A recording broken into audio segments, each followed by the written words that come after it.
টাকা দিয়ে সুখ কেনাও যায় না, সুখ কিনতে হয় মন দিয়া। সুখ আসে কলিজা থেকে, সুখ আসে কলিজা থেকে। আমরা সারা জীবন শুধু নকল জিনিসের পিছনে ছুটি, আল্লাহর দেওয়া সূর্যরে বাদ দিয়া আমরা ঝাড়বাতির পিছনে দৌড়াই। টাকা দিয়া তো তাহলে বড়লোক মানুষটা কবরের মধ্যে টাকা দিয়া সুখ কিনতো, টাকা দিয়ে সুখ পাওয়া যায় না। তুমি যদি আমার সাথে থাকতা, আমি হয়তো তোমার টাকা পয়সা, বাড়ি গাড়ি, স্বর্ণ অলংকার কিছুই দিতে পারতাম না, কিন্তু তোমার আমি মাথায় তুলে রাখতাম, পাখির মতো বুকের মধ্যে জড়ায় রাখতাম।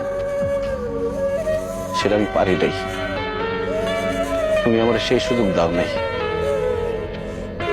তুমি আমার ছেড়ে চলে যাওয়ার পর কটা রাত যে আমি ঘুমাইতে পারি নাই, সেটা শুধু আমি জানি আর আমার আল্লাহ জানে।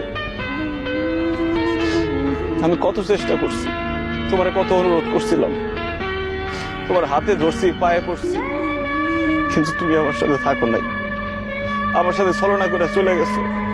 তুমি আমার জীবনটা আগুনে পুরা কয়লা বানায় ফেলাইছিলে। তোমার মতো মেয়েদের জন্য হাজার হাজার ছেলেরা জীবন তো লাশ হয়ে ঘুরে বেড়ায়। আমার আল্লাহ আমারে বাঁচাই দিচ্ছে।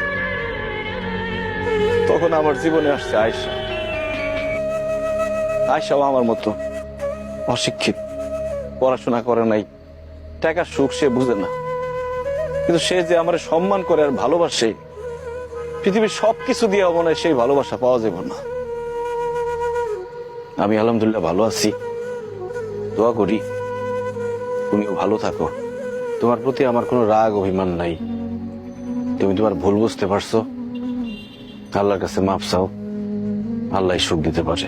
ভালো থেকো।